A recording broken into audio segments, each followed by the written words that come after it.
Hello everyone, welcome back to commerce makeover. So आज हम finance for everyone that is your six subject उसके बारे में पढ़ने वाले हैं। सबसे पहले देखो आपका सिलेबस क्या है। आपकी इसकी पूरी 5 यूनिट्स हैं। पहली यूनिट जो है आपकी फाइनेंशियल प्लानिंग एंड बजटिंग है, जिसके अंदर आपके 3 चैप्टर्स हैं। देन आपके यूनिट 2 है दैट इज बैंकिंग सर्विसेज, इसके अंदर आपके 3 चैप्टर्स हैं, 4, 5, 6। आपका सिलेबस यहाँ पे लिख के दे दिया। As per this I have covered all the topics, ठीक है। और बीच बीच में इंपॉर्टेंट टॉपिक्स भी बताए गए हैं और आपको एक इंपॉर्टेंट क्वेश्चन की लिस्ट भी मिल जाएगी। बट मेक श्योर आपको ये पूरी वीडियो देखनी है, बिकॉज कोई से भी टॉपिक के ऊपर शॉर्ट नोट लिखा आ सकता है। तो आपको समझा हुआ होगा तो आप लिख पाओगे। याद करने वाली जो चीजें रहेंगी वो आपको मैं लास्ट में आपको बता दूंगी, इंपॉर्टेंट क्वेश्चन की लिस्ट क्या है। और जब वीडियो कर रही है समझा रही होंगी तो वो भी वहां पे हाईलाइट कर दूंगी कि वो सबसे ज्यादा इंपॉर्टेंट है, इसको आपको ध्यान से समझना है। ठीक है, तो ये सारे टॉपिक्स हो गए। यूनिट 3 के अंदर आपका नाम है financial services from Indian post office. इसके अंदर एक ही चैप्टर है, but again very important. Then उसके बाद इंश्योरेंस सर्विसेज आती है आपकी यूनिट 4, जिसके अंदर आपके 2 चैप्टर हैं, 8 एंड 9।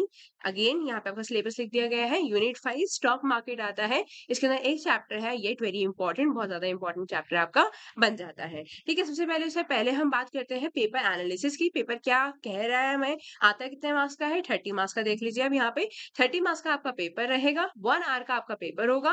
एंड 1 आवर के पेपर के लिए आपके पास 3 क्वेश्चन होंगे, जिसके अंदर से आपको मतलब की चॉइस, इंटरनल चॉइस गिवन होगी। एंड एवरी क्वेश्चन कैरी 30 मतलब 10 मार्क्स होगा, टोटल 30 मार्क्स का है। तो क्वेश्चन 1 अगेन आपके इंटरनल चॉइस के साथ मिलेगा।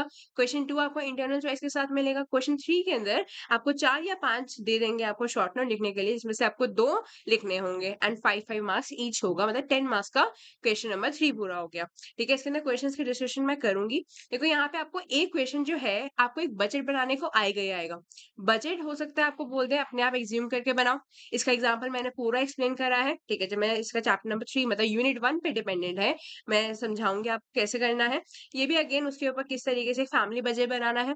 देन उसके नेक्स्ट पेपर पे आती हूँ, तो वहां पे भी आपकी बात चल रही है किस तरीके से। यहाँ वाले पेपर के अंदर ऑल तो पूछा नहीं गया, बट इस वाले पेपर में पूछा गया है कि आपका बजट किस तरीके से बनेगा। देखो क्वेश्चन ही दे दिया आपको डेटा के साथ कि कैसे आपको पर्सनल बजट बनाना है।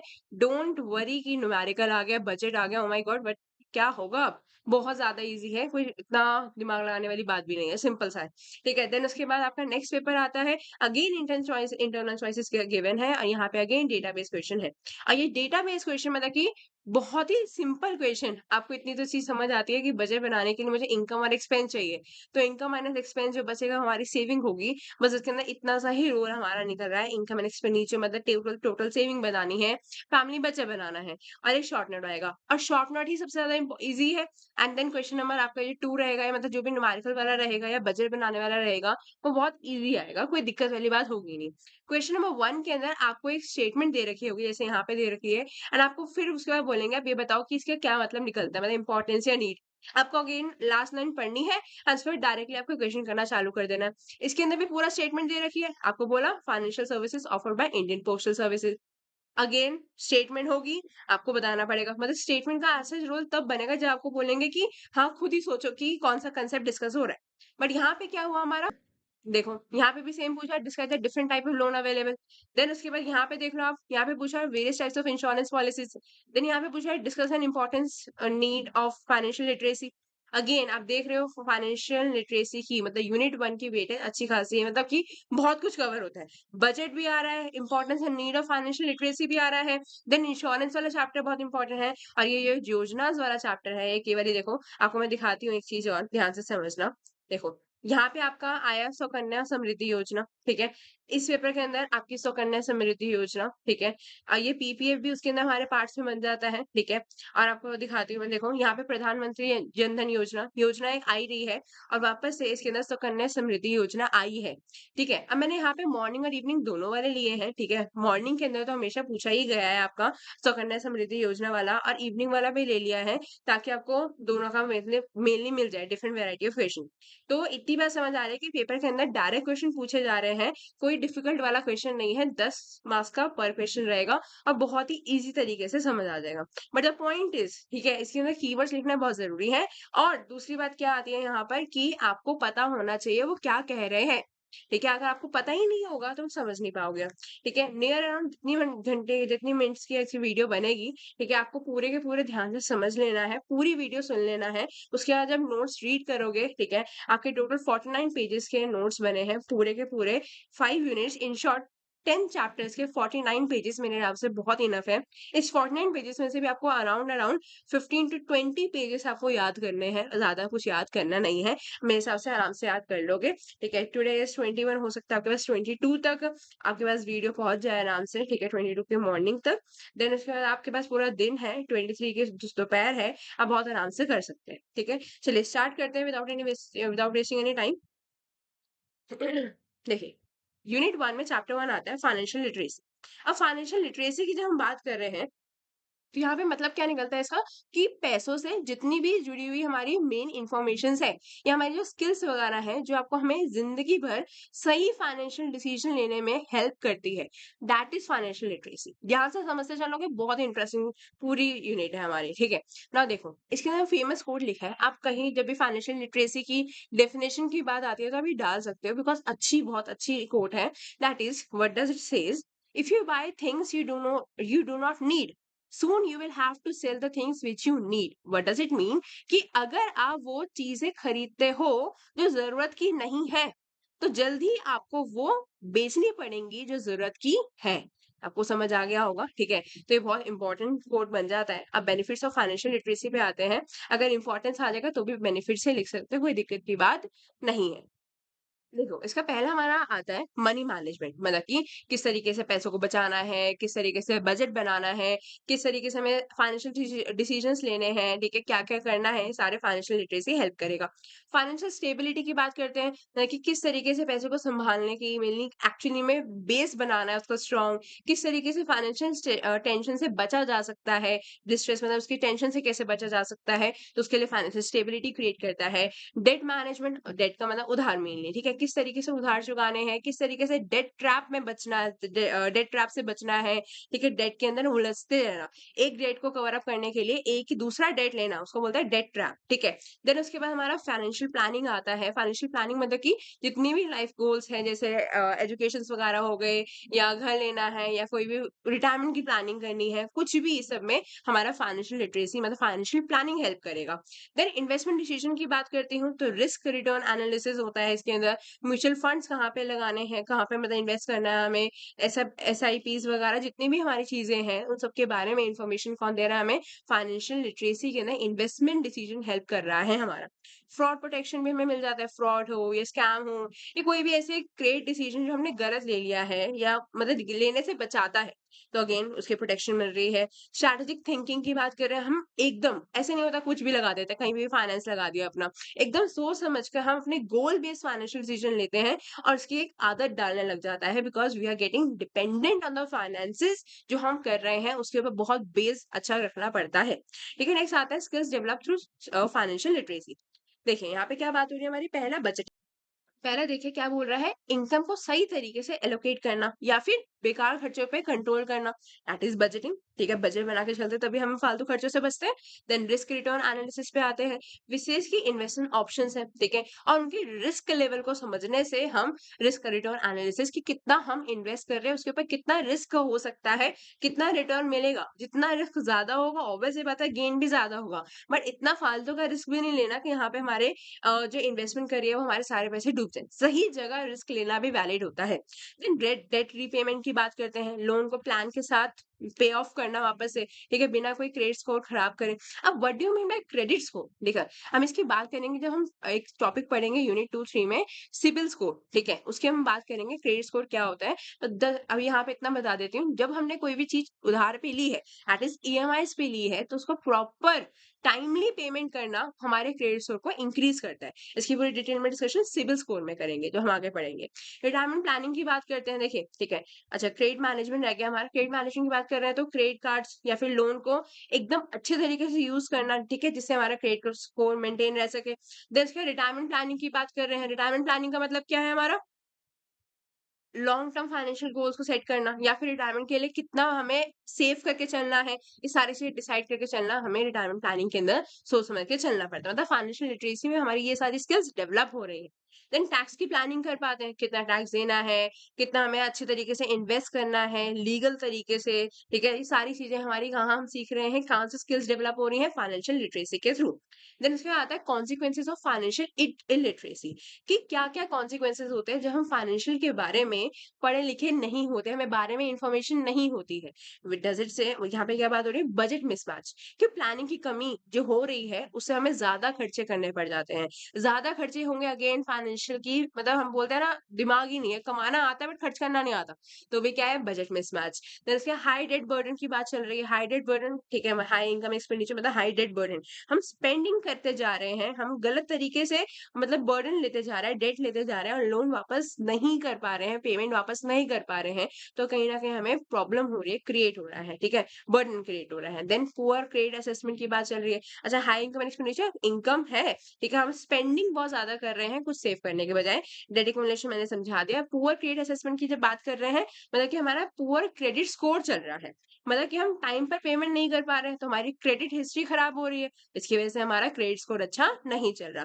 That is CIBIL score, CIBIL, CIBIL score बोलते हैं। आगे बात करेंगे, वेरी इंपॉर्टेंट शॉर्ट नोट, ठीक है? आगे देखते हैं फ्रॉड वल्नरेबिलिटी की बात चल रही है। फ्रॉड वल्नरेबिलिटी का मतलब क्या होता है कि फ्रॉड या फिर गलत इन्वेस्टमेंट में इजीली हम ट्रैप होते जा रहे हैं क्योंकि हमें फाइनेंस की नॉलेज ही नहीं है, तो ऑब्वियस सी बात है कि हम गलत जगह इन्वेस्ट करते जाएंगे जिसकी वजह से हमें फ्रॉड भी झेलना पड़ सकता है। देन आते हैं modern relevance and real world applications के बारे में, ठीक है? इसके अंदर हमारा आता है करियर प्लानिंग।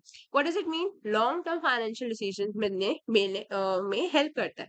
देन उसके बाद जैसे रिटायरमेंट के लिए कितना बचाना है या फिर कितना है, सारी चीजें उस सब तरीके से रखना। जैसे मैंने यहाँ पे लिखा एग्जांपल 20 लाख मुझे रिटायरमेंट तक सेव करना है, तो ये एग्जांपल हो गया, करियर प्लानिंग चल रही है। देन ऑनलाइन रिसोर्सेज की बात चल रही है, क्या-क्या चीजें चल रही है। बहुत सारे ऐसे फ्री रिसोर्सेज हैं, जैसे यूट्यूब वीडियोस हो गई या फिर रेडिट पे भी अवेलेबल है, एक प्लेटफॉर्म है, ठीक है? फेसबुक पे भी बहुत सारी ऐसी चीजें अवेलेबल रहती हैं। फाइनेंशियल लिटरेसी को जितना हम स्प्रेड कर सकते हैं, उतना हम स्प्रेड करेंगे तो बहुत अच्छा रहेगा because these are the social media app जहाँ पे बहुत सारे ऐसे फ्री कोर्सेज भी हमें एड्स दिखती हैं, जहाँ पे हम सीख सकते हैं कि क्या, बट वो नहीं देखना कि लाओ ₹1 लगाओ, ₹100 बनाओ, ₹5 लगाओ, 5,000 बनाओ। These are just the only scams. ये वन डे ट्रेडिंग वाला सीन नहीं चलता है, अच्छा नहीं होता है, ये इलीगल होता है। स्पेकुलेशन, हेल्दी स्पेकुलेशन अच्छी होती है, ठीक है? तुक्केबाजी वाली स्पेकुलेशन सट्टेबाजी होती है। बट अगर हेल्दी स्पेकुलेशन करते हो तो उसको हम एज़ अ स्टॉक मार्केट या फिर हेल्दी इन्वेस्टमेंट के थ्रू ट्रीट करते हैं, ठीक है? नाउ कम्युनिटी लर्निंग की बात करते हैं। सॉरी हाँ देखिए, कम्युनिटी लर्निंग की बात करते हैं। What does it says? Meetups और workshop foster shared learning of finance concept. What does it mean?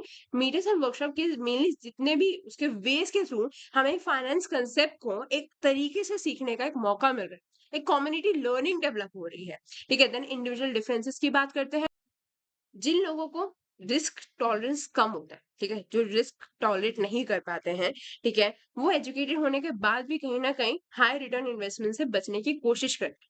मतलब कि पर्सनालिटी काफी इंपॉर्टेंट होती है फाइनेंसिंग के अंदर लगने के लिए। तो people with low risk tolerance avoid higher yielding investment even when educated, ठीक है? Personality trait matter in financial planning. ये नहीं होना चाहिए कि हाँ हम रिस्क कम ले रहे हैं, तो ऑब्वियस सी बात है, हमें इन्वेस्टमेंट का यील्ड मतलब होता है रिटर्न, तो अवॉइड कर देते हैं। जितना ज़्यादा रिस्क होगा गेन भी ज़्यादा होगा। बट हम अनएजुकेटेड या मतलब इवन एजुकेटेड होते हुए भी हम इतना रिस्क नहीं उठा पाते हैं। टॉलरेंस कैपेबिलिटी नहीं होती है, जिसकी वजह से हमें रिटर्न भी ज़्यादा नहीं मिलता है। देन इसके बाद आता है रोल ऑफ फाइनेंशियल एडवाइस। कब हमें कंसल्ट करना चाहिए फाइनेंशियल एडवाइजर से? तो इसका मतलब क्या आता है, मतलब कब करना चाहिए? जब हमें नॉलेज की मतलब कि फाइनेंशियल डिसीजन लेने के में कंफ्यूजन हो रही हो या फिर हमें नॉलेज कम हो, तो हमें तब फाइनेंशियल डिसीजन से कंसल्ट फाइनेंशियल एडवाइजर से कंसल्ट करना चाहिए। इसका क्या बेनिफिट होगा? जो एडवाइजर है मेनली वो एक पर्सनल स्ट्रैटेजी क्रिएट करके देगा आपको, ठीक है? एक फाइनेंशियल गलती जो होती है आप कर रहे होते हैं उससे आप कम कर पाओगे एंड जितनी भी सेविंग है, इन्वेस्टमेंट्स आप कर रहे हो, उसको आप बेस्ट यूज में लगा पाओगे, यूज कर पाओगे उसका। देन फाइनेंशियली लिटरेट पर्सन क्या होता है? जो एक पढ़ा लिखा है, जो फाइनेंशियली वर्क कर रहा है, उसके क्या क्या ट्रेड्स होंगे, हम ये बोल सकते हैं। इसके 4 पॉइंट्स हो जाते हैं आपके। That is better prepare for financial emergency. मतलब कि कोई भी फाइनेंशियल इमरजेंसी आती है तो उसके लिए हम प्रिपेयर रहेंगे। देन उसके बाद है अपने फाइनेंशियल गोल्स को अचीव करने में कौन ज्यादा हम केपेबल हो और ज्यादा केपेबल होने लग जाते हैं। देन फाइनेंशियल डिसीजन लेने में कॉन्फिडेंट फील करते हैं कि हाँ this is a right decision. Then पैसे से जुड़ी जितनी भी रिस्पॉन्सिबिलिटीज है, अनसर्टेनिटी है, उसको हम कम स्ट्रेस फील करते हैं, ज्यादा स्ट्रेस फील नहीं करते, बिकॉज वी नो कि हमने सही जगह पैसे लगा रखे हैं, हमें ऐसा कोई दिक्कत वाली बात नहीं आएगी। वी आर फुल्ली इन्वेस्टेड, वहां से अगर एक जगह से लॉस हो भी जाता है तो दूसरी जगह से हमें दिक्कत नहीं पड़ेगी। देन आगे आते हैं हम, pre requisite of financial literacy, again an important question. अभी तक जो हमने करे हैं उसके अंदर से हमारा एक इंपॉर्टेंट क्वेश्चन जो बनता है, मैं उसके ऊपर डिस्कशन कर देती हूँ। एक तो हमारा again benefits of financial planning आता ही है। Sorry, just a network glitch. उसके अंदर आपका benefit of financial literacy and definition very important है। ठीक है, देन उसके बाद आपके consequences of financial illiteracy, again and important. कई बार आप अपने फुल फ्लेज क्वेश्चन के अंदर भी इस पॉइंट को घुसा सकते हैं। देन फाइनेंशियल, यहाँ पे आपका आता है prerequisite of financial literacy, again an important question. इसके अंदर जो हम बात कर रहे हैं ए लेवल ऑफ एजुकेशन, मतलब पहला आता है लेवल ऑफ एजुकेशन और दूसरा आता है न्यूमेरिक एंड कम्युनिकेशन एबिलिटी। पहले की हम बात करते हैं लेवल ऑफ एजुकेशन के अंदर, पहला पॉइंट हमारा बनता है, ठीक है, 2 मिनट्स को सही कर लो।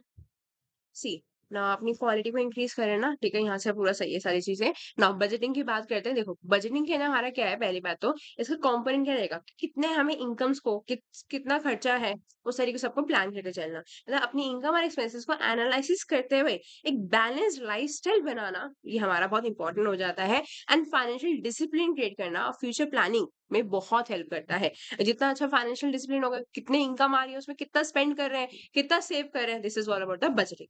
देन उसके बाद हमारा पॉइंट बनता है दैट इज सेविंग, कि इट मीन्स कुछ अमाउंट पैसे साइड रख के चलना, मतलब रेगुलरली सेविंग करते रहोगे तो एक फाइनेंशियल सिक्योरिटी क्रिएट होती है, फाइनेंशियल स्टेबिलिटी क्रिएट होती है। ठीक है, जहाँ पे अनसर्टेन सिचुएशन कुछ भी ऐसा हो जाता है तो हम उसको हैंडल कर पाते हैं। इन्वेस्टिंग की जब बात कर रहे हैं, मतलब कि ग्रो वेल्थ इसका मेन कंपोनेंट बनता है। व्हाट डज इट सेज कि पैसे ऐसी जगह लगाने हैं जहाँ पे रिटर्न दे सकते, यानी कहीं पे भी लगाते जा रहे हैं। ठीक है, इसके लिए रिस्क, इंटरेस्ट रेट या फिर डाइवर्सिफिकेशन की नॉलेज बहुत जरूरी है, ये नहीं कि कुछ भी लगाते जा रहे हैं। ठीक है, रिस्क पता होना चाहिए कहाँ पे लग रहा है, इंटरेस्ट रेट पता होना चाहिए, अगर हम यहाँ पे इतना लगा रहे हैं तो उसके हिसाब से कितना मिल रहा है।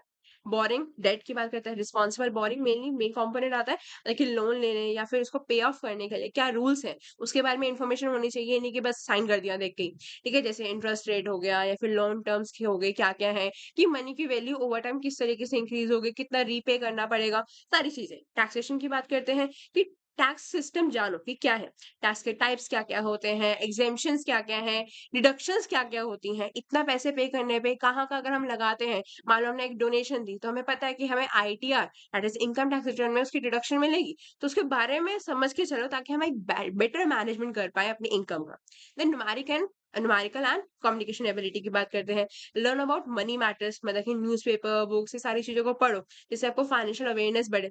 यूज फाइनेंशियल टूल्स जिसके अंदर हम कैलकुलेटर्स हो गया या फिर एप सॉफ्टवेयर वगैरह हो गए, जो हम एक्सपेंसिव सेविंग लोन पेमेंट वगैरह के लिए हम ट्रैक कर सकते हैं। जैसे हम कोई बजाज फाइनेंस है, उसकी पूरी ऐप है, उसको हम ट्रैक कर सकते हैं कि हमारे कहाँ कहाँ पैसे लगे हुए हैं, हमने कितनी ईएमआई देनी है। Then ask for the advice, what does it mean, credit हो, बजटिंग के बारे में हो जाए, इन्वेस्टमेंट हो जाए या फिर डेट से रिलेटेड कोई भी डिसीजन लेना है तो हमें फाइनेंशियल एडवाइजर से कंसल्ट करना चाहिए ताकि हमें एक इन्फॉर्मेशन मिल सके।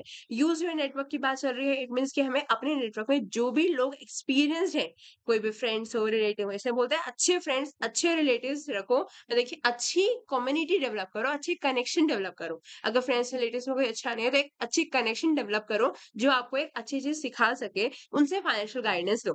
देन उसका understand the risk of identity theft, what does it mean कि पैन है, ठीक है, परमानेंट अकाउंट नंबर, आधार कार्ड हो गया, ये पिन जैसे पर्सनल इन्फॉर्मेशन को सिक्योर रखना। ठीक है, ये सारी चीजें सिक्योर रखोगे तो फ्रॉड से बचते रहोगे, वरना आप उस चीज में ही उलझते जाओगे, फ्रॉड्स के अंदर ही। देन आता है types of financial institution supporting financial literacy, what does it mean. पहली बात तो आती है हमारी इसके अंदर, जस्ट अ मिनट, कि क्या-क्या हमारे पास फाइनेंशियल होते हैं, जैसे बैंक। पहली बात करते हैं बैंक की, ठीक है, मतलब कि इसका मतलब क्या होता है बैंक का, पहली बात तो कि डिपॉजिट कलेक्ट करना, देन लोन देना, एजेंट्स पैसे रख रहे हैं और उधार दे रहे हैं, तो ये पूरा का पूरा लाइसेंस इसका मिला हुआ है, बैंक को मिला हुआ है, कि जितने भी चेक करना या फिर सेविंग अकाउंट है, पर्सनल अकाउंट है या मोर्टगेज किया हुआ है लोन, ये सारे क्रेडिट कार्ड की फैसिलिटी, करेंसी एक्सचेंज करना, जो सारी चीजें लिख रखी हैं, इन सब में वो काम कर रहे हैं। Then non banking financial institution, very very very important question है, ध्यान से समझ लो। ठीक है, नॉन बैंकिंग फाइनेंशियल इंस्टीट्यूशंस की बात कर रहे हैं तो इनके पास बैंकिंग लाइसेंस नहीं होता, बट ये डिपॉजिट एक्सेप्ट नहीं करते साथ साथ में। ठीक है, इसलिए डिपॉजिट के बैंकिंग लाइसेंस नहीं है, लेकिन ये इन्वेस्टमेंट हो, फाइनेंशियल कंसल्टिंग हो, ब्रोकरिंग हो, मनी ट्रांसफर हो या फिर चेक कैशिंग जैसे सर्विसेज दे देते हैं। देखिए सारे नाम लिख रखे हैं, वही सेम चीज़ है। देन उसके बाद इन्वेस्टमेंट कंपनीज़ की बात हो रही है। इन्वेस्टमेंट कंपनीज़ का मतलब क्या है? इन्वेस्टर्स कहाँ पे पैसे इकट्ठा करके अलग-अलग एसेट्स में इन्वेस्ट कर रहा है, उसको बोलते हैं इन्वेस्टमेंट कंपनी। आपसे पैसे लेके जगह-जगह इन्वेस्ट कर रहा है, जहाँ पे उसको लगता है कि पैसे आ सकते हैं। जिस जगह-जगह इन्वेस्ट करता है, उसके ऊपर जितने रिटर्न्स मिल रहे होते हैं, वो जब एक चार्ट में दिख रहा होता है, एक जगह पे दिख रहा होता है, उसको बोलते हैं पोर्टफोलियो। ठीक है? जो पोर्टफोलियो हम अच्छे तरीके से मैनेज करना सीखते हैं, वो जो हमें मतलब इन्वेस्टमेंट कंपनीज़ मैनेज कर रही होती है, या फिर बोलो जो रिस्क कम करने में या फिर एक स्ट्रैटेजिक डिसीजन लेने में हमें हेल्प कर पाते हैं। वहाँ पे हमने अच्छा डिसीजन लिया है इन्वेस्टमेंट कंपनी को पैसे देकर। देन इंश्योरेंस कंपनी की बात करें, अच्छी इन्वेस्टमेंट कंपनी होनी चाहिए, राइट? देन इंश्योरेंस कंपनी की बात करें तो फाइनेंशियल रिस्क से प्रोटेक्शन लेने के लिए या फिर इंश्योरेंस सर्विसेज जो हमें प्रोवाइड कर रही है वो। देन कॉन्ट्रैक्ट के हिसाब से पॉलिसी होल्डर को लॉस होने पर जो भी कंपेंसेट कर रही है या फिर प्रीमियम के हिसाब से जो दे रही है वो इंश्योरेंस कंपनी हमारा सारा काम कर रही है, हेल्प कर रही है। देन पोस्ट ऑफिस या पोस्टल बैंकिंग सर्विसेज हो गई, जैसे बेसिक फाइनेंशियल सर्विसेज जैसे सेविंग अकाउंट प्रोवाइड कर देते हैं। इंडिया में मेनली जो पोस्ट ऑफिस रूरल या फिर जो भी अंडर सर्व्ड एरियाज होते हैं, ठीक है? वहाँ पे हम कमर्शियल बैंक की तरह एक्ट कर रहे हैं पोस्टल बैंकिंग सर्विसेज, ठीक है? जहाँ पे ये चीज़ें हम अवेल नहीं कर पाते हैं जो लोग। देन उसके financial inclusion and RBI initiative, क्या-क्या हमारे फाइनेंशियल कहाँ-कहाँ इन्वॉल्व हो रहे हैं और आरबीआई का इसमें इनिशिएटिव क्या-क्या है? एक इसकी जब हम बात कर रहे हैं डेफिनिशन की, व्हाट डज़ इट मीन कि सभी लोगों को मेनली जो बहुत पुअर है या अंडर रिजर्व्ड है, ठीक है? जो मेनली सारे जो है बेसिक फाइनेंशियल सर्विसेज तक नहीं पहुँच पा रहे हैं, उन तक पहुँचाना, that is a financial inclusion जो उनके लिए इनिशिएटिव लिया आरबीआई ने। देन प्रॉब्लम विदाउट एक्सेस, अगर इनको नहीं मिल रहा तो लोग ना तो इज़िली पैसे रिसीव कर पाएँगे, ना ही ऑनलाइन खरीद पाएँगे। तो ज़्यादा सर्विस चार्जेस देते हैं, मेनली बहुत सारी चीज़ें लगती हैं, पैसे सेव भी नहीं कर पाते हैं, तो बहुत सारी ऐसी चीज़ें होने लग जाती है अगर हम ये चीज़ें नहीं डालते हैं, वो रूरल एरियाज़ के अंदर। बेनिफिट ऑफ इंक्लूजन, इससे क्या फ़ायदा होगा लगा देते हैं तो? लोग अपने पैसे सेफली स्टोर कर सकते हैं, पेमेंट और कैश फ्लो मैनेज कर पाएँगे अच्छे से, क्रेडिट या इन्वेस्टमेंट तक उनको एक्सेस मिल सकती है, या फिर बोलो कि एक फाइनेंशियल सिक्योरिटी बनी रहेगी कि हाँ, हमारे सही पैसे एक फाइनेंस हम सिक्योर कर पा रहे हैं अपना। देन उसके बाद RBI measure to promote inclusion, उसके अंदर बात करते हैं क्या-क्या मेजर्स उसने रखे हैं। पहला आता है हमारा basic saving bank deposit account, ठीक है? व्हाट डज़ इट मीन कि जितने भी वीकर सेक्शन है, ठीक है? उनके कोई भी हम उनको एक अकाउंट नहीं मेंटेन करके दे पा रहे हैं, कुछ नहीं हो रहा, नो फ्रिल्स अकाउंट, ठीक है? मतलब कि क्या है, मिनिमम बैलेंस की ज़रूरत नहीं होती है इतना, बट जितने भी हमारे गवर्नमेंट पेमेंट्स हैं, उसके लिए हम यूज़फुल हो जाते हैं, सही हो जाता है सारी चीज़ें। इसलिए हम इंक्लूजन प्रमोट कर रहे हैं। मतलब एक बेसिक मिनिमम अकाउंट की पेमेंट रहनी चाहिए, मिनिमम बैलेंस की इतनी ज़रूरत होती नहीं है उनको, बट स्टिल हमें उतना एक गवर्नमेंट पेमेंट के लिए वो यूज़फुल हो जाता है।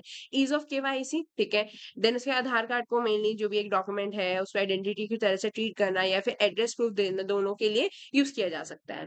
देन ब्रांच एक्सपेंशन की बात करें तो बैंक्स में एनकरेजमेंट किया जा रहा है, एनकरेज किया जा रहा है कि वो रूरल एरियाज़ में भी ज़्यादा से ज़्यादा ब्रांचेस ब्रांचेस को खोलें, ताकि वहाँ के लोग भी उसको एक्सेस कर सकें, सॉरी। देन इसके आता है inclusion by other institutions, what does it mean कि पोस्ट ऑफिसेज़ या फिर इंश्योरेंस कंपनीज़ भी यहाँ पे फाइनेंशियल इंक्लूजन में इन्वॉल्व होंगी, एंड लिटरेसी स्प्रेड, बहुत स्प्रेड करने की कोशिश करा जाएगा, जो मेन इंपॉर्टेंट रोल हमारा बन जाता है। देन फाइनेंशियल लिटरेसी वोकैब्युलरी की बात करते हैं, यहाँ पे ABCD सिखाई गई है आपको, A to W तक, ठीक है? मेनली सारी चीज़ें हैं आपकी। पहले बात करते हैं annual percentage rate, what does it mean कि साल भर का इंटरेस्ट रेट जो हमने किया है, बोरो किया है, उस पर लगता है, that is annual percentage rate, percentage के फॉर्म में हमें दिखाया जा रहा है। देन एसेट की बात करते हैं, यू नो गाइस, मैं बता नहीं रही। बेट एंड स्विच की बात करते हैं, एक फ्रॉड है जिसमें कस्टमर को एक अट्रैक्टिव, ठीक है, ऑफर दिखाया जाता है, बताते हैं कि ये आपने ऐसे किया, ठीक है, और बाद में दिया कुछ और जाता है, ठीक है। ऑफर होता नहीं है, बस तरीके से दिखाया जा रहा है कि आपको ऑफर है, मतलब कि इनलीगल या फिर मिसलीड करा जा रहा है आपको। तो ये हो गया मेनली। बैंक की बात कर रहे हैं, मैं बोल नहीं रही, इसको पढ़ लेना रीड करके पॉज करके। बैंक्रप्सी, बोरो, बजट आपको पता है। कंपैरिजन शॉपिंग की बात कर देती हूँ, मतलब कि जब हम खरीदने जा रहे हैं तो उससे पहले अलग अलग प्रोडक्ट के प्राइस, क्वालिटी या फीचर के बारे में कंपेयर करना, ताकि हम जब जाएं तो हम अच्छी जगह से सर्च करके, अच्छी जगह से हम पता हो कि हम कितना खर्च कर रहे हैं। तो सही जगह खर्च होने के लिए कंपैरिजन शॉपिंग बोलते हैं। इट मीन्स कि इम्पल्स बाइंग से बचाता है, ये नहीं होना चाहिए फटाफट से खरीद लो, हाँ, फटाफट से जो भी खरीदना है, जो उन्होंने बोला वही सही है। हम पहले से रिसर्च करके जाएँगे तो we can put the point कि ये गलत है। Then credit you can read, ठीक है? क्रेडिट रिपोर्ट आप पढ़ लोगे, क्रेडिट स्कोर पढ़ लोगे आप, ठीक है? देन उसके बाद क्रेडिट वर्दीनेस की बात करते हैं। देखो, जो भी हमें पैसे दे रहे हैं मतलब लेंडर, आपके पास एक रिकॉर्ड, जितनी भी पास्ट रिकॉर्ड के बेसिस पर कितना ट्रस्ट करता है, आपके लोन चुका पाओगे कि नहीं? अब बोलते हैं ना पीछे लोन नहीं जाया था, आपके पास इतना नहीं है, आप कैसे लोन पे ऑफ कर पाओगे? तो क्रेडिट वर्दीनेस कि कितना आप एक्चुअली में पे कर पा रहे हो, पे कर पाओगे, वो तभी बन पाता है आपकी पुरानी डेट हिस्ट्री। आपने पुराने जो लोन लिए होंगे, आप उसको सही टाइम पे कर पा रहे हो कि नहीं? अगर आपने पे करे थे, it means you are worthy for the credit worthiness है आपके अंदर।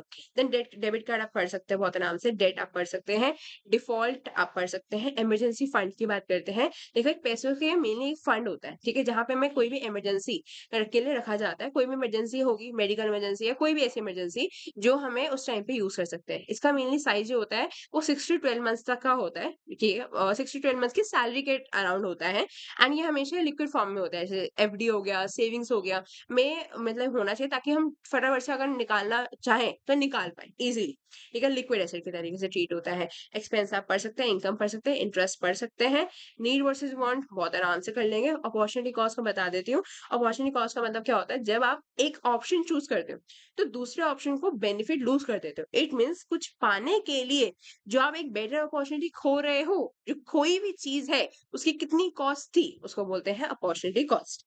तो इसके आते हैं पे yourself first. What does it mean? जब भी इनकम आए तो सबसे पहले उतना सेव करो। जैसे मान लो 10% सेव करा, 5% सेव करा, कि इट मीन्स आपके कुछ सेविंग हो रही है, ठीक है? उसको सेविंग को प्रायोरिटी की तरह ट्रीट करो कि हाँ, हमें इतना रखना है, ठीक है? नाउ प्रेडेटरी लेंडिंग की बात करते हैं, ठीक है? नाउ देखो, इसका बस नाम फटाफट से रीड कर लो, जो बता रही हूँ।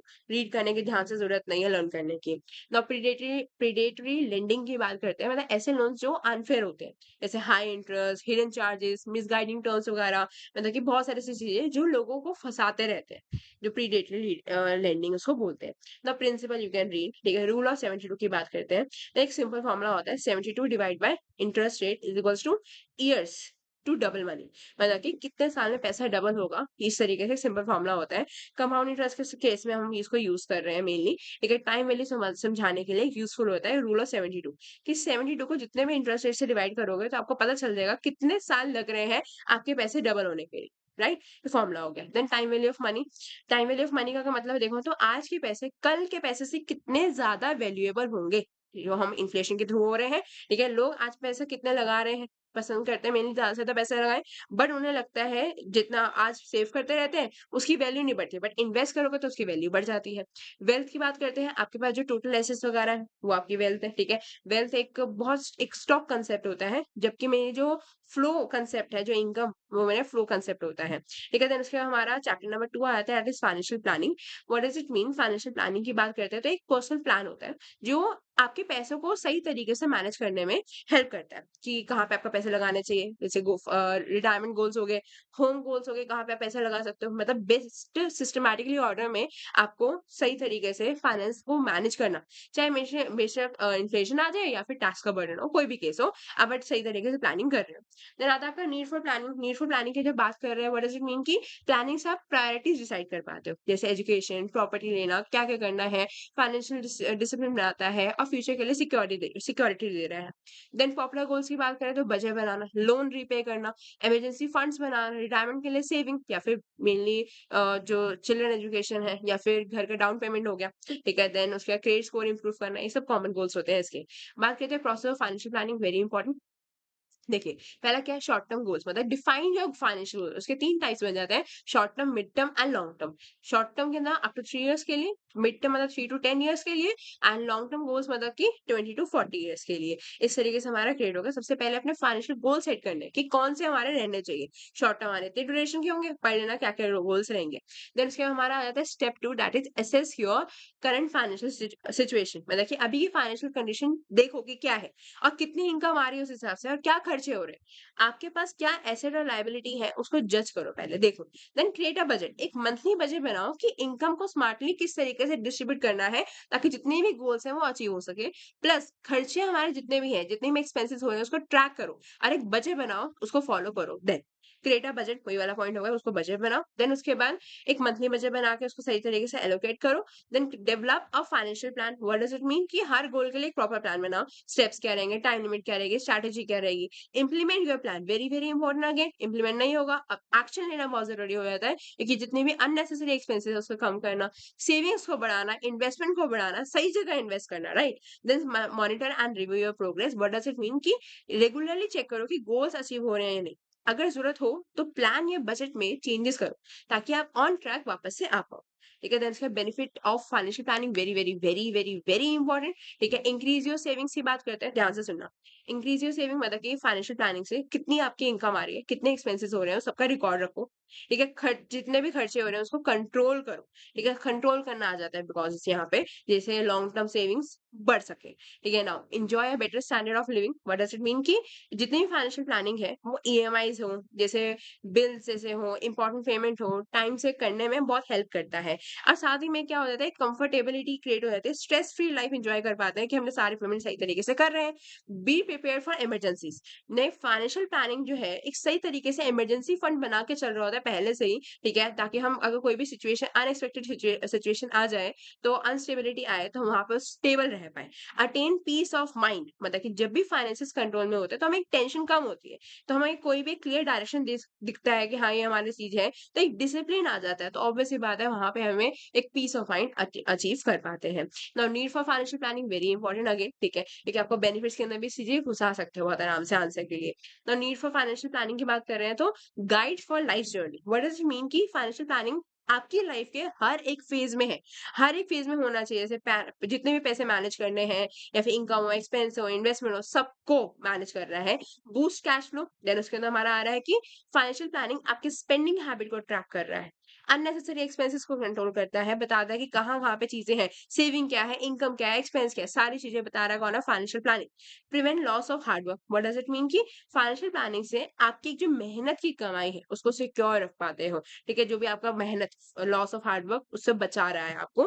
देन बिना प्लानिंग के पैसे गलत जगह ही लग सकते हैं, मेनली हर जगह गलत ही लगते हैं, वेस्ट ही होते हैं। इसलिए प्लानिंग से पैसे खर्च करो। Reduce stress. What does it mean की जब एक क्लियर प्लान होता है तो कंफ्यूजन कम होता है। ठीक है, एंड गोल्स पे फोकस बनाए रखते हैं, इसकी वजह से हमें इजीली हम तरीके से यूज कर पाते हैं, ऑब्वियस बात है हमारा स्ट्रेस ऑटोमेटिकली रिड्यूस हो जाता है। सेंस ऑफ अचीवमेंट की बात करें तो जब आप अपने सेट गोल्स जो कर रखे हैं आपने उसको अचीव कर पाते हो, तो आपको एक कॉन्फिडेंस बढ़ता है और मोटिवेशन मिलता है फ्यूचर के लिए भी। चैप्टर 3 आता है फाइनेंशियल बजट। फाइनेंशियल बजट की जब हम बात कर रहे हैं तो नीड्स एंड वांट्स के फर्क आता है, डिफरेंस आता है, इसको प्लीज रीड कर लेना, आराम से समझ आ जाएगा। ठीक है, स्पेंडिंग मैनेजमेंट, किस तरीके से खर्चों को स्पेंड करना है उसकी बात चल रही है। समरी मतलब इनकम की बात करते हैं, वेरी वेरी वेरी इंपॉर्टेंट, ध्यान से समझना। हमें 3 पार्ट में इसका ध्यान रखना है। पहली बात तो देखो, पहले इनकम की बात करते हैं। इनकम के हमारे टाइप्स क्या क्या रहेंगे, एक तो होगा हमारा एक्टिव इनकम, एक होगा पैसिव इनकम। एक्टिव इनकम का मतलब क्या होता है, जो पैसे आप एक्टिवली कमा रहे हो, काम करके कमा रहे हो, जिसमें मेहनत लगती है। देन उसके बाद पैसिव इनकम का मतलब क्या होता है, जो पैसे बिना डेली मेहनत करे बट एक एफर्ट लगाकर हम बाद में आता रहता है धीरे धीरे, जैसे एफडी का इंटरेस्ट हो गया, शेयर्स का डिविडेंड वगैरह हो गया, रेंटल इनकम होगी, वो पैसिव इनकम होता है। ठीक है, देन उसके बाद हमारे एक्सपेंसेस की बात चल रही है। एक्सपेंसेस के अंदर हमारा क्या आता है, वो पैसा जो हम गुड सर्विसेज या एसेट्स या किसी पे भी खर्च कर रहे हैं। ठीक है, मेनली क्या है, रेगुलर या इरेगुलर। रेगुलर मतलब जो खर्चे रेगुलर हो रहे हैं, इरेगुलर मतलब कि जो कभी कभार होने वाले हैं, मतलब फिक्स रूटीन नहीं होती उन खर्चों की। देन उसके हमारा स्टेप्स ऑफ स्पेंडिंग मैनेजमेंट। ठीक है, एक बार रीड कर लेना, बस ध्यान से पढ़ लेना एक बार, बहुत इजीली समझ आ जाएगा आपको। हाउ टू मैनेज स्पेंडिंग, ठीक है, बहुत इंपॉर्टेंट पॉइंट है, इसका एक न्यूमेरिकल डिस्कस करूंगी जो आपके पेपर में भी पूछा जा रहा है बार बार।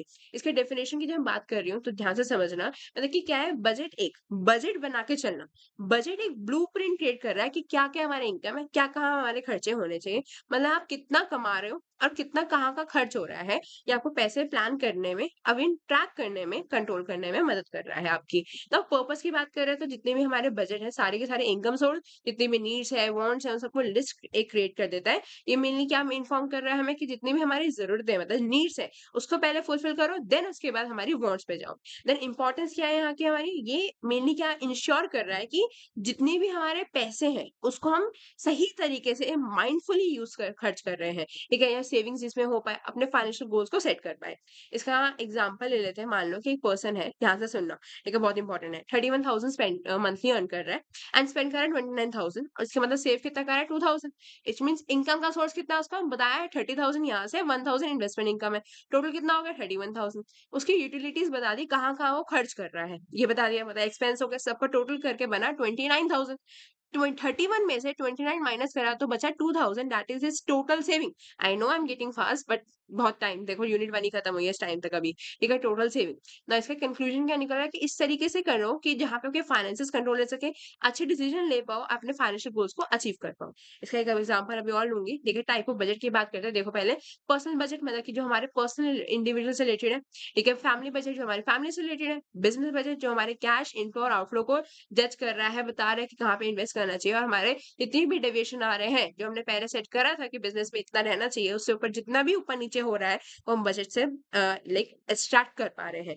नेशनल बजट का मतलब क्या हो जाता है, जो भी देश का बजट है, ठीक है। जैसे इंडिया का बजट है कि 1 फरवरी को मेंटेन हो रहा है, मिनिस्ट्री ऑफ फाइनेंस मेंटेन करके दे रहे हैं, ठीक है, जो अनाउंस कर रहे हैं, तो जिसमें बताया जा रहा है कि पैसे कहाँ और कहाँ क्यों खर्च होने चाहिए।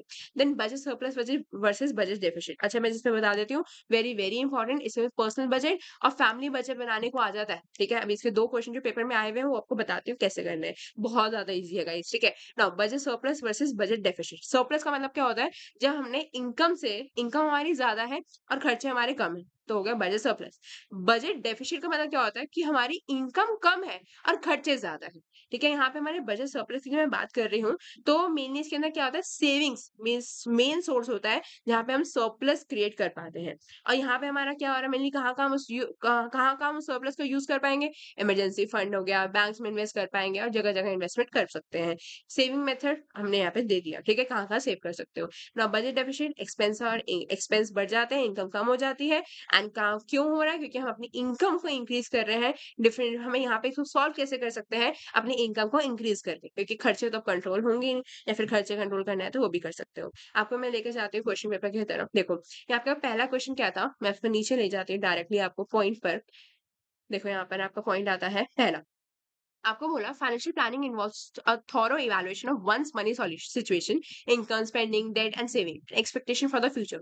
इन the light of this statement prepare your own financial monthly budget. आपको खुद बनाना है, मतलब सारे डेटा आपको खुद लेना है ना। पर्सनल मंथली पहले आपको 3-4 पॉइंट्स में डिवाइड करना है। पहले आप लिखोगे मंथली इनकम, उसको फिर आप मंथली इनकम, उसके बाद मंथली फिक्स एक्सपेंडिचर। अगर आपको खर्चे आइडेंटिफाई करने नहीं आते कि फिक्स है वेरिएबल है, तो सारे लिख लो मंथली एक्सपेंसेस, कोई दिक्कत नहीं है, क्योंकि लास्ट में जाके प्लस ही कर देना है। देन उसके आपका सेविंग्स आएगा, फिर आपकी एक समरी या फिर बोला एनुअल रिपोर्ट, एनुअल बजट बनेगा, ठीक है। आपको बताती हूँ देखो कैसे।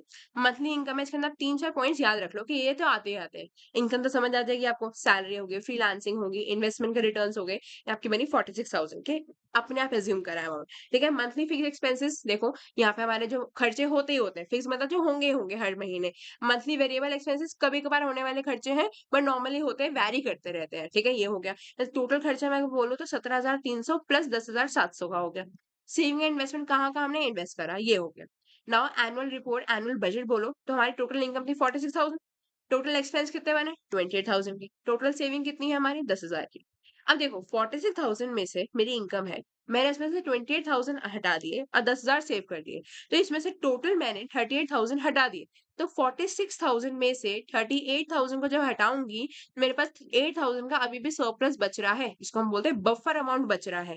तो अगेन ये हमारा 8,000 अच्छा सरप्लस बजट है, तो इसको हमने सरप्लस बजट के तरीके से ट्रीट कर लिया। अगर आपका आंसर नेगेटिव भी आ जाए तो कोई दिक्कत नहीं है, बस लिख देना कि इस सिचुएशन के अंदर हमारा जो बजट है वो डेफिसिट में चला गया, जो हमें नहीं रहना चाहिए। For this we have to increase our income.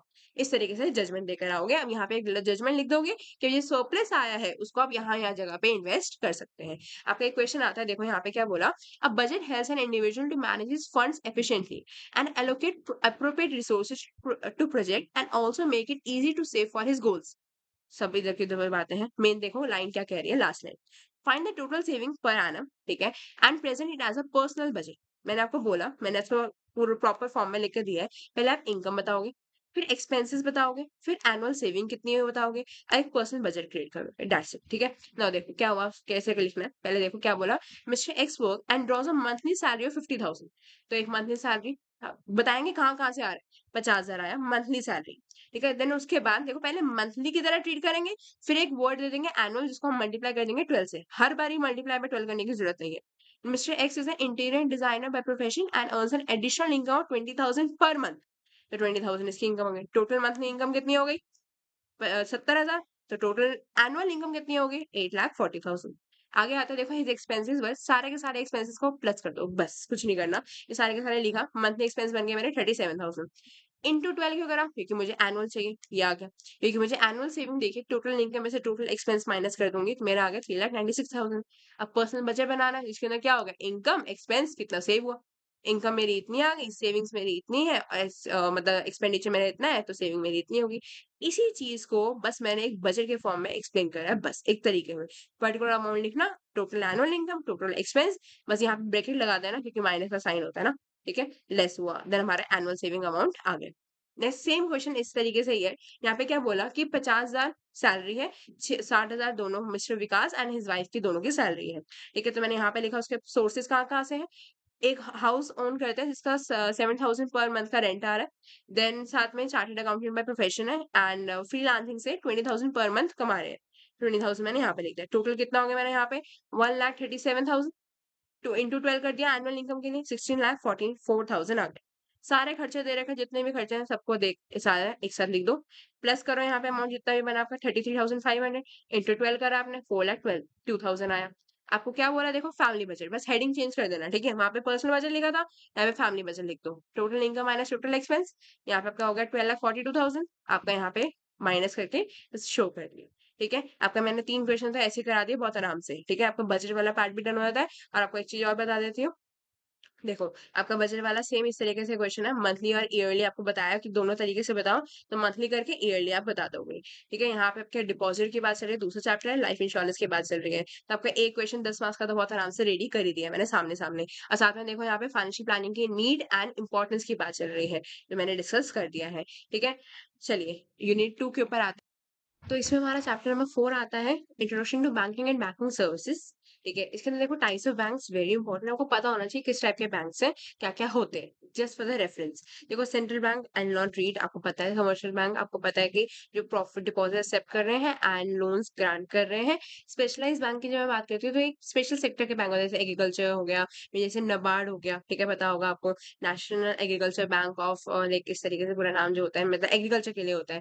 RRB बोलते हैं, जैसे रीजनल रूरल बैंक होता है। ठीक है, जो मेनली गांव के एरियाज होते हैं। ठीक है, वहां में काम वहां के काम आता है, स्मॉल फार्मर्स के काम आता है। ठीक है, आर्टिजन्स वगैरह को लो इंटरेस्ट रेट हम दे देते हैं, मतलब उस बैंक दे देते हैं।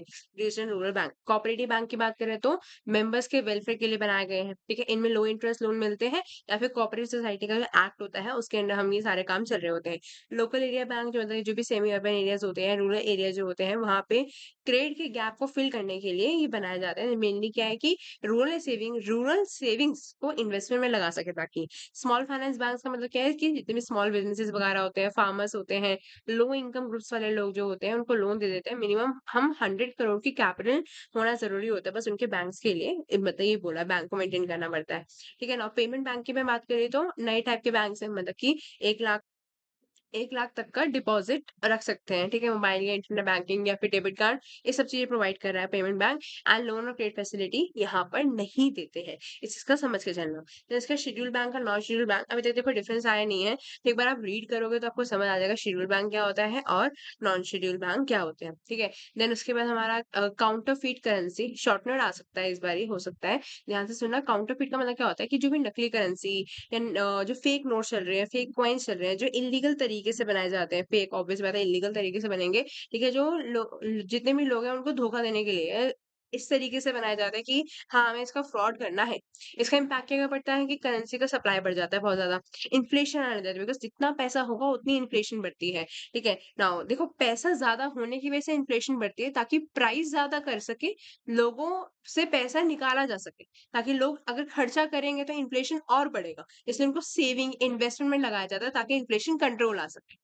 तो इन्फ्लेशन का मतलब महंगाई है, बट महंगाई बढ़ होती क्यों है? बिकॉज लोगों के पास पैसे बहुत ज्यादा हो रखे होते हैं, क्योंकि इनफ्लो बहुत ज्यादा है, तो उसको कंट्रोल करने के लिए हम प्राइस को हाई कर देते हैं। प्राइस जैसे ही हाई होगा, प्राइस के हाई होते ही लोग जितने भी हैं वो खर्चा करना कम कर देंगे and they will start saving. तो जब खर्चे कम होंगे तो ऑब्वियस सी बात है हम कहते हैं हम ये खरीद नहीं रहे बिकॉज़ बहुत महँगाई है। इसकी वज़ह से हम इन्फ्लेशन को कंट्रोल कर पाते हैं, ठीक है? नाउ उसके बाद अगर मैं बोल रही हूँ कि यहाँ पे लोगों को पैसों पर ट्रस्ट कम होने लग जाता है, ठीक है? इल्लीगल ट्रेड, टेररिज्म को फंडिंग होने लग जाती है यहाँ पे। हिस्टोरिकल यूज़ की बात करें तो मतलब पहले एक बार ऐसा हो चुका है कि वॉर टाइम में यूज़ किया गया था। मतलब कि जो हमारी एनिमी कंट्री थी उसको लाइक उसकी इकोनॉमी को गिराने के लिए ये नकली नोट्स का यूज़ करा जाता था, ठीक है? ताकि वहाँ पर जो भी है यहाँ पर भी इन्फ्लेशन का रेट बहुत ज़्यादा इंक्रीज़ हो सके, इन्फ्लेशन फैलाया जा सके, ठीक है? गवर्नमेंट मेजर्स क्या क्या है इसमें, जितने भी नए नोट्स हैं उसमें सिक्योरिटी फीचर्स डाले गए, जैसे वाटरमार्क, कलर शिफ्ट इंक, बहुत सारे आपने देखा होगा। बहुत से थ्रेड का वर्क भी होता है, देन उसमें माइक्रो टेक्स्ट लिखे होते हैं, जहाँ पे आप कहते हो कि हाँ, ये असली नोट है या नकली नोट है, ठीक है? एक इंसिडेंट भी यहाँ पे हुआ था, आप पढ़ लेना, ठीक है? देन उसके बाद आरबीआई का रोल क्या है इसके अंदर, डिमोनेटाइजेशन 2016 के अंदर करा भी, ठीक है? जहाँ पे नए नोट्स भी आए गए, जिसमें एडवांस सिक्योरिटी फीचर भी डाला गया। देन उसके बाद जो करेंसी के नोट का साइज़ कितना है, 2000 नोट का इतना है, 500 नोट का इतना चल रहा है, ठीक है? ना चैप्टर नंबर 5 आता है बैंकिंग प्रोडक्ट एंड सर्विसेज के ऊपर। बहुत छोटा चैप्टर था। इसके अंदर आपको सबसे इम्पोर्टेंट क्या है? Type of bank. बाकी कोई दिक्कत की बात नहीं है, समझ जाओगे अपने आप। काउंटरफिट चेक का मतलब बस पता होना चाहिए, बाकी आप खुद बना सकते हैं। अब देखो बैंकिंग प्रोडक्ट एंड सर्विसेज, देखो इतनी जितनी भी सर्विसेज हैं, इसको बस पता कर लो बहुत ध्यान से, क्योंकि पूछा जा सकता है what are the different type of banking product and services. तो आपको एटलीस्ट 10 नंबर का क्वेश्चन है तो यहाँ पे अगर 19 है तो आपको 10 तो याद होनी चाहिए, कोई भी 10 चलेगा, ठीक है? देन उसके देखो पहला पॉइंट क्या आता है, अकाउंट मैनेजमेंट। अकाउंट मैनेजमेंट के अंदर हम बात कर रहे हैं, तो देखो सेविंग अकाउंट का मैनेज या फिर करंट अकाउंट का मैनेज किस तरीके से कर रहे हैं, रीड कर लेना। कार्ड फैसिलिटी की जब हम बात कर रहे हैं, मतलब कि ATM card, debit card, credit card, ये सारी चीजें, ठीक है? पता चलता है आजकल टाइम पे सबको पता है क्या क्या चीजें होती हैं। देन डिपॉजिट हो गया, एफडी हो गया, रिकरिंग डिपॉजिट जिसको हम बोलते हैं साथ में, ये फिक्स टाइम के लिए पैसे डिपॉजिट करते हैं, हाई इंटरेस्ट मिलता रहता है, ठीक है? सेविंग से या फिर जितने भी हैं, जितना भी हमने लॉक इन कर रखा है। लोन्स की बात करते हैं, लॉक में ना जितना टाइम पीरियड के लिए पैसा रख रखा है। देन लोन्स की जब मैं बात करें तो home loan, car loan, education loan, जितने भी सिक्योर लोन है उसके ऊपर कितना इंटरेस्ट मिल रहा है, और इंटरेस्ट डिपेंड करेगा आपके क्रेडिट स्कोर के ऊपर। फॉरेन एक्सचेंज सर्विसेज की बात करें तो फॉरेन ट्रेड्स बिजनेस के लिए बैंक फॉरेन करेंसी या फिर ट्रैवलर्स चेक हो गया या फिर ट्रैवलर कार्ड्स हो गए, ये सारी चीजें प्रोवाइड कर रहा है foreign exchange reserves. Demat account services, ये अकाउंट जो इन्वेस्टर्स को शेयर्स या बॉन्ड्स या जितनी भी हमारी सिक्योरिटीज होती हैं उसको इलेक्ट्रॉनिक फॉर्म में रखने के लिए फैसिलिटी प्रोवाइड कर रहा है। जितनी भी आपकी होल्डिंग्स होती हैं, ठीक है? या फिर जो भी हमारी चीज़ें चल रही हैं, जो भी हमारे डीमैट अकाउंट को होल्ड करने के लिए मतलब इंटरनेशनल सॉरी इलेक्ट्रॉनिक ट्रांज़ैक्शंस को रिकॉर्ड करने के लिए डीमैट अकाउंट बना हुआ है। देन इन्वेस्टमेंट प्रोडक्ट की बात करते हैं, तो इन्वेस्टमेंट प्रोडक्ट के अंदर क्या आ जाता है हमारा, जो बैंक जितने भी डायरेक्टली इन्वेस्टमेंट ऑप्शंस हैं, ऑफर कर रहे हैं, जैसे म्यूचुअल फंड हो गया, एसआईपीज़ जिसको हम बोल रहे हैं साथ-साथ में, ठीक है? बॉन्ड्स हो गया, म्यूचुअल फंड को एसआईपी नहीं बोल रहे बट इस तरीके से यूज़ हो रहा है, ठीक है? देन उसके बाद हमारा पॉइंट आ जाता है इंश्योरेंस प्रोडक्ट सर्विसेज के अंदर एक और पॉइंट यहाँ से समझना, प्रधानमंत्री जनधन जीवन ज्योति बीमा, देन सुरक्षा बीमा योजना, ठीक है? ये सारी योजना के बारे में बस पता रीड कर लो क्या ये होती है। एक योजना वाला टॉपिक भी आता है वो दूसरे चैप्टर के अंदर, उसके अंदर डिटेल डिस्कशन करा गया है। देन हमारा आता है सेफ डिपॉजिट लॉकर, मतलब जो बैंक लॉकर फैसिलिटी, जैसे ज्वेलरी हो गई, डॉक्यूमेंट्स वगैरह रखने के लिए हम यूज करते हैं, ठीक है? साइज चूज कर सकते हैं अपने नीड के अकॉर्डिंग कि कितना साइज हमें लॉकर का रखना है। एनुअल रेंट चार्जेस हमारा उसके ऊपर लगता रहता है। Then investment bank and banking and underwriting, मतलब जो बड़ी-बड़ी कंपनीज होती हैं कैपिटल रेज़ करने में हेल्प कर देती है इस चीज़ के। देन बैंक उन्हें एडवाइस भी देता है कि और साथ-साथ में उनके आईपीओज़ को भी सपोर्ट करता है या जो बॉन्ड इश्यू करने में भी बहुत हेल्प करता है। नाउ सर्विस मेनली क्या कर रहा है कि कॉर्पोरेट्स के लिए ही होती है सिर्फ़ और सिर्फ़, बाकी और किसी के लिए नहीं होती। देन इसके बाद हमारा आता है smart digital banking. Smart digital banking मतलब कि जितने भी हमारे अकाउंट ऑनलाइन ओपन कर रहा है बट साथ-साथ में आधार से वीडियो केवाईसी, आप देखते होंगे बैंक के पास गए आपने, वहाँ पे जाके आपकी वीडियो केवाईसी सबसे पहले होती है, साथ में चेक होता है, ठीक है? पैन के थ्रू, देन ई-सिग्नेचर होता है, ठीक है? बहुत जल्दी-जल्दी हमारे फास्टर रेट पे बैंक ओपन हो जाता है, ऑनलाइन बैंकिंग हम कर पाते हैं। एनईएफटी, आईएमपीएस वगैरह हो गए, सबके टर्म्स में बात करेंगे अभी क्या-क्या होते हैं, ठीक है? फास्ट टैग हो गया, ठीक है? एसएमएस अलर्ट्स बहुत सारे होते हैं, बायोमेट्रिक लॉगिन होता है, ठीक है? एआई चैटबॉट है, देन बहुत सारी सी चीज़ें हैं, यूपीआई हो गया, पेटीएम हो गया, ठीक है? फ़ोन पे हो गया, बहुत सारी सी चीज़ें जितनी भी हमारी डिजिटल बैंकिंग हो रही है। ब्रांच लेस बैंकिंग मतलब कि ऐसे बैंकिंग सर्विस जो फिजिकल ब्रांच के बिना भी चलते हैं। जैसे एटीएम हो गया, मोबाइल बैंकिंग हो गई, नेट बैंकिंग होगी, ठीक है, देन बिजनेस कॉर्पोरेशंस कॉरेस्पॉन्डेंस भी होते हैं बहुत जगह, ठीक है, जो भी लोन प्रोसेस के थ्रू हम वर्क कर रहे हैं, ई केवाईसी भी होते हैं, इलेक्ट्रॉनिक केवाईसी भी, लोन प्रोसेस हमारा सारा का सारा ऑनलाइन हो जाता है। ई लॉकर जो भी एक डिजिटल लॉकर है जहाँ पे हम कस्टमर अपने जितने भी इंपॉर्टेंट डॉक्यूमेंट है उसको सेव कर पा रहे हैं, ठीक है, ऑनलाइन सेव कर सकता है। जैसे आपने डिजी लॉकर भी देखा होगा, वहाँ पे सारे आपके सारी चीजें सेव हो रही हैं।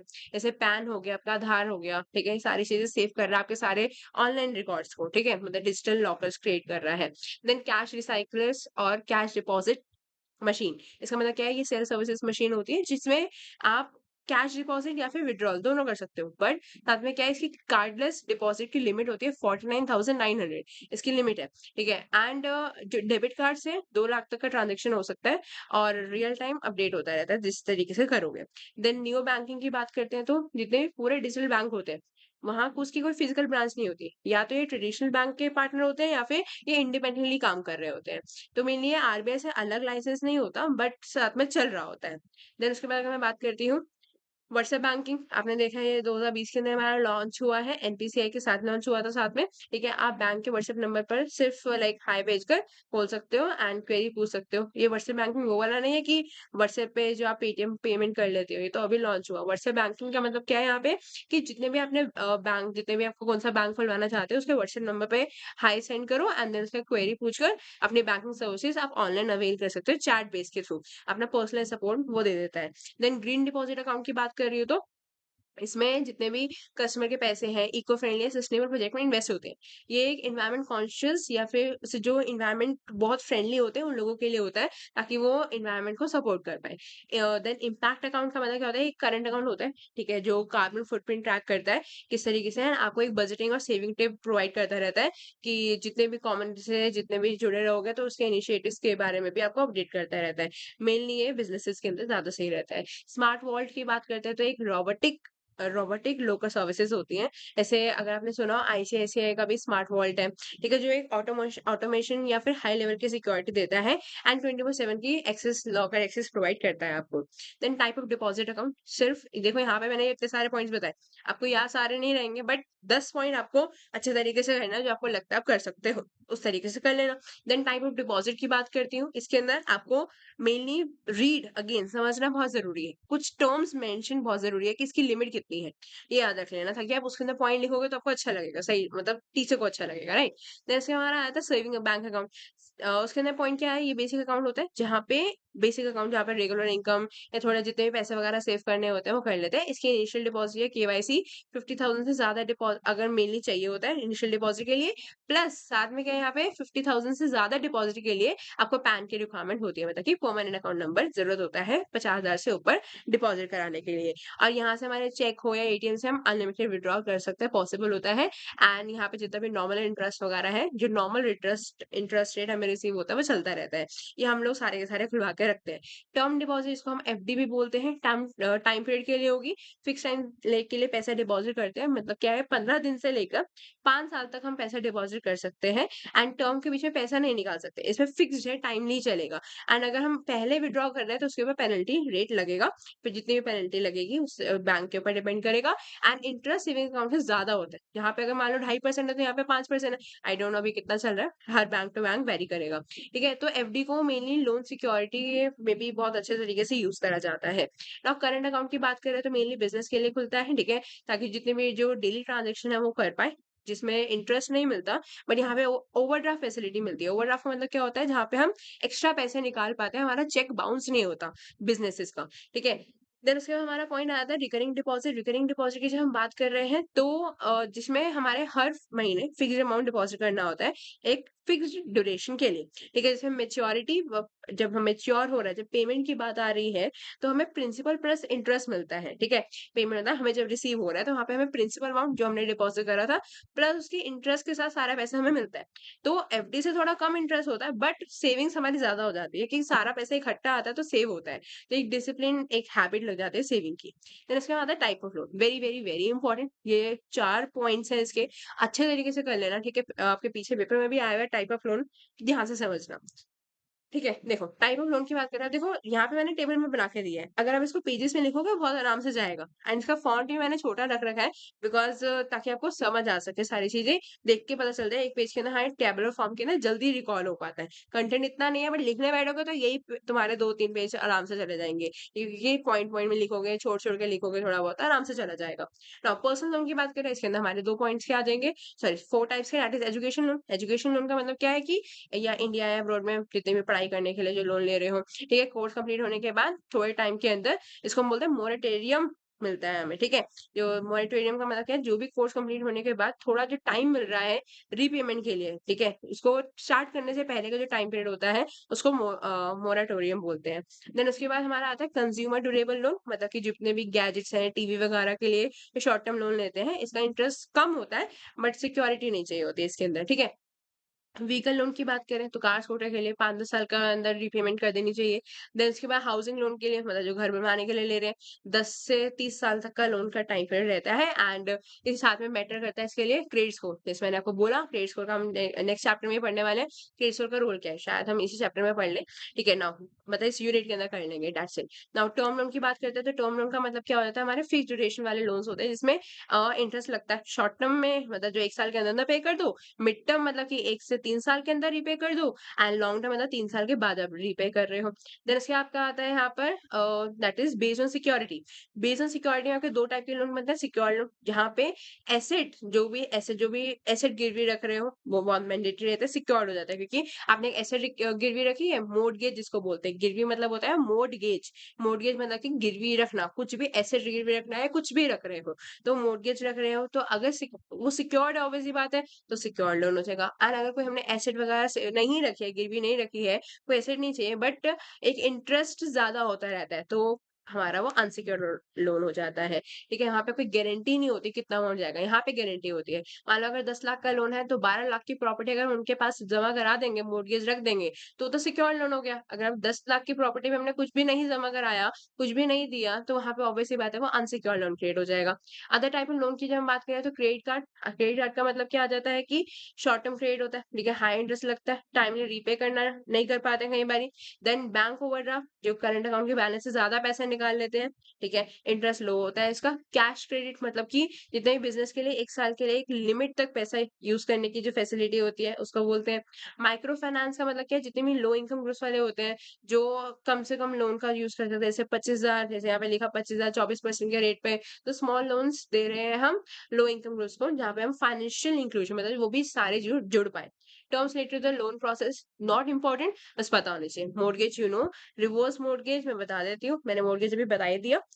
ठीक है, रिवर्स मॉर्गेज का मतलब क्या है, जो सीनियर सिटीजन अपने घर के अगेंस्ट लोन लेते हैं, ठीक है, मतलब बिना घर बेचे वो लोन ले रहे होते हैं, जहाँ पे क्या है, बैंक उन्हें मंथली पेमेंट करता है, एंड उनके इंटरेस्ट में, मतलब जितना भी इंटरेस्ट पे आउट हो रहा है, उनके अमाउंट से डिडक्ट होता रहता है। इसका रेट ज्यादा होता है, बहुत ज्यादा, ठीक है। अब क्या होता है इसके अंदर, रिवर्स मॉर्गेज के अंदर, मैं और डिटेल में बोलूँ, तो जितने भी सीनियर सिटीजन होते हैं, एंड वो अपना जो बैंक है, मतलब घर है, उसको गिरवी रख देते हैं, बट वो वहां पे रह रहे होते हैं, और धीरे धीरे बैंक उनको उसी प्रॉपर्टी के ऊपर इंटरेस्ट देता रहता है, ताकि उनकी जो रेगुलर, जो डेली इनकम है, जो मतलब डेली खर्चे हैं, वो निकल पाए। एंड जैसे ही वो सीनियर सिटीजन की वो डेथ हो जाती है, वो एक्सपायर हो जाते हैं, तो वो जो प्रॉपर्टी है वो बैंक के पास चली जाती है, उनकी प्रॉपर्टी हो जाती है, और उनका फिर घर का खाना भी निकल जाता है सीनियर सिटीजन का, एंड वो काम भी कर लेते हैं। तो रिवर्स मोड के मतलब कि यहाँ पे बैंक उनको इंटरेस्ट दे रहा होता है ना। हाइपोथिकेशन का मतलब क्या होता है कि जब भी मूवेबल एसेट होती है, जैसे कार होगी, स्टॉक हो गया, जो लोन लेने के लिए हम मॉर्गेज रखते हैं, उनके ऊपर जो पोजेशन बोरोर के पास ही रहता है, जो सारी चीजें,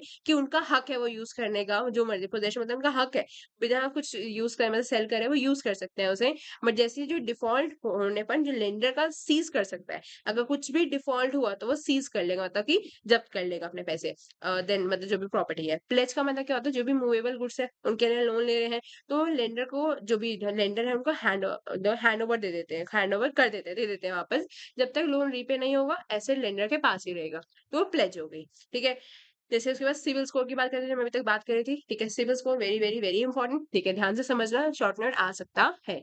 ठीक है, इसका मतलब क्या है, credit information bureau India limited, ये एक पहली ऑर्गेनाइजेशन है जहां पर आरबीआई ने लाइसेंस दिया है क्रेडिट, मतलब सारी चीजें प्रोवाइड करने का, जो किसी और का नहीं देता। नाउ ये कौन ऑपरेट कर रहा है, ट्रांस यूनियन सिविल, कौन क्या किस तरीके से कर रहा है, हर महीने बैंक्स या फिर एनबीएफसीज या फिर गवर्नमेंट बॉडी से क्रेडिट इन्फो कलेक्ट करता है और एक report that is credit report create करके देता है। अब सिविल रिपोर्ट में क्या क्या आएगा, 6 सेक्शन में डिवाइडेड है। सिविल स्कोर आएगा जो कि हमारा रहता है 300 से 900 तक। पर्सनल इन्फॉर्मेशन रहेगी, मतलब नाम क्या है, डेट ऑफ बर्थ क्या है, कॉन्टैक्ट इन्फॉर्मेशन रहेगी, एड्रेस, मोबाइल नंबर, सब कुछ। एम्प्लॉयज इन्फॉर्मेशन रहेगी, क्या क्या कहाँ पे एम्प्लॉयमेंट की डिटेल्स है आपकी।